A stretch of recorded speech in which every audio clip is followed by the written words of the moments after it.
αγαπημένοι μας ομογενείς. Ερχόμαστε από ένα μαγικό νησί της πατρίδας μας, τη Σύρο. Η Σύρος φιλοδοξεί να γίνει πολιτιστική πρωτεύουσα της Ευρώπης για το 2021.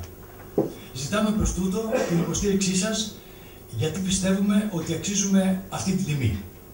Η Σύρος, πέρα από πολλά άλλα, υπήρξε λίκνο του πρωτογενειακού πολιτισμού της 3ης χιλιετίας π.Χ., τον πολιτισμό Σύρου Κέρου, που ήταν ένας από τους 5 σπουδαιότερους πολιτισμούς της αρχαιότητας. Υπάρχει μια μοναδική συνύπαρξη μεταξύ Ορθοδόξων και Καθολικών Χριστιανών. Η συμβολή της Σύρος στην ανάπτυξη της νεότερης Ελλάδας υπήρξε καθοριστική και η Σύρος έγινε το παράθυρο της Ελλάδας στον κόσμο και προς την Ευρώπη.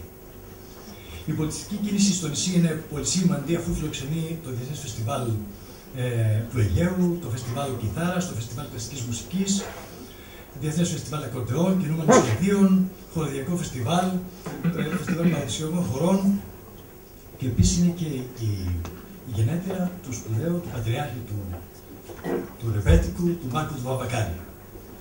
Έτσι λοιπόν, με όλα αυτά τα πρικιά, όλα αυτά τα καλούδια, φιλοδοξούμε ότι εμείς θα είμαστε η πολιτική πρωτεύουσα της Ευρώπης για το 2021.